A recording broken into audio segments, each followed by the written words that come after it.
नमस्कार साथियों, स्वागत है आप सभी का हरिओम इंस्पायर्स इंडिया पर। मेरे प्यारे साथियों, हाल ही में कुछ समय पूर्व यानी कि पिछले महीने में जो है भारत की जो एविएशन सेक्टर है उसमें जो है ग्लिचेस देखने को मिले थे। भारत की जो इंडिगो फ्लाइट है वो कहीं ना कहीं एक तरीके से जो सरकार का जो एक आदेश आया था उसके तहत कहीं ना कहीं जो है फेल मार गई थी।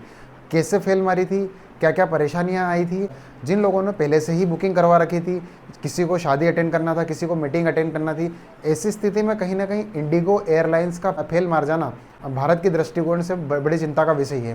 प्यारे साथियों, ऐसे में ये देखा जाता है कि कहीं ना कहीं एविएशन सेक्टर में इंडिया के अंदर मुख्य रूप से दो बड़ी कंपनियां ये, एक तो इंडिगो और एक एयर इंडिया, जो कि अपनी मोनोपोली को एक तरीके से जो है आगे बढ़ाती है। यानी कि कहीं ना कहीं इन एयरलाइंस का जो परसेंटेज है, यानी कि इंडिगो का यदि हम देखें तो 65% जो है शेयर केवल इंडिगो का है। तो ऐसे में मनमाने तरीके से दाम रखना और कहीं ना कहीं यात्रियों की सुविधा का भी ध्यान नहीं रखना है, ये मुख्य रूप से इंडिगो के नेचर में आ गया था। इंडिगो की इसी मनमानी के चलते जो है भारत सरकार ने 3 बड़ी अन्य और एयरलाइंस को जो है भारत में मौका दिया है और अप्रूवल दिया है। भारत में खबर बनती है, government approves 3 new airlines to end aviation duopoly. यानी कि कहीं ना कहीं तरीके से अगर देखा जाए तो इनकी डिओपोली को ख़त्म करने के लिए ही इस सरकार ने इस प्रकार का निर्णय लिया है। मेरे प्यारे साथियों,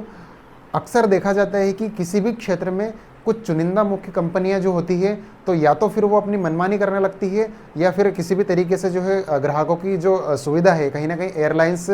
जो है उनकी जो सुविधाओं का ध्यान नहीं रख पाती है। ऐसे में कहीं ना कहीं मार्केट शेयर भी इंडिगो का ज़्यादा था, यानी कि भारत में और बड़ी एयरलाइंस जो है कहीं ना कहीं नहीं आ पाई। इसके क्या कारण रहे हम समझेंगे आगे, लेकिन कहीं ना कहीं और बड़ी यदि कंपनियों को मौका मिलता है भारत में तो कहीं ना कहीं भारत के अंदर जो है वो बहुत सारी ट्रेवलिंग कंपनियां बनेगी, जिससे कि जो यात्री है उनको सुविधा मिलेगी और कहीं ना कहीं एक कंपटीशन की भावना रहेगी उन कंपनियों में कि कम दाम के अंदर किस तरीके से यात्रियों को सुविधाएं दी जा सके, एक स्थान से दूसरे स्थान तक आसानी से पहुंचाया जा सके। और ऐसे में इंडिगो मनमानी अभी तक कर रहा था और इसी के चलते कहीं ना कहीं गवर्नमेंट ने 3 और बड़ी कंपनियों को अप्रूवल दे दिया है। साथियों, न्यूज़ बनती है कि भारत के जो एविएशन मिनिस्टर है, यानी कि एविएशन मिनिस्ट्री के द्वारा जो है 3 बड़ी कंपनियां वो कौन कौन सी है, Al Hind Air, Fly Express and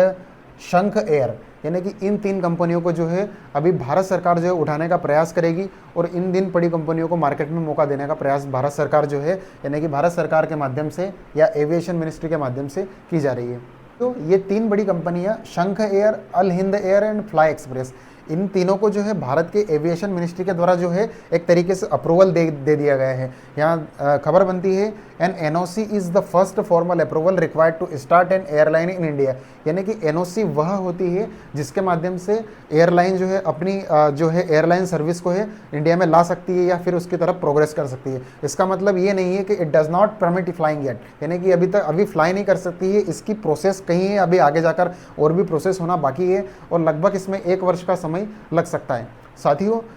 इसमें मुख्य विषय क्या क्या है, यानी कि पहले जो है कंपनियां जो क्या करेगी कि एक एयरक्राफ्ट एक्विजिशन यानी कहीं ना कहीं एयरक्राफ्ट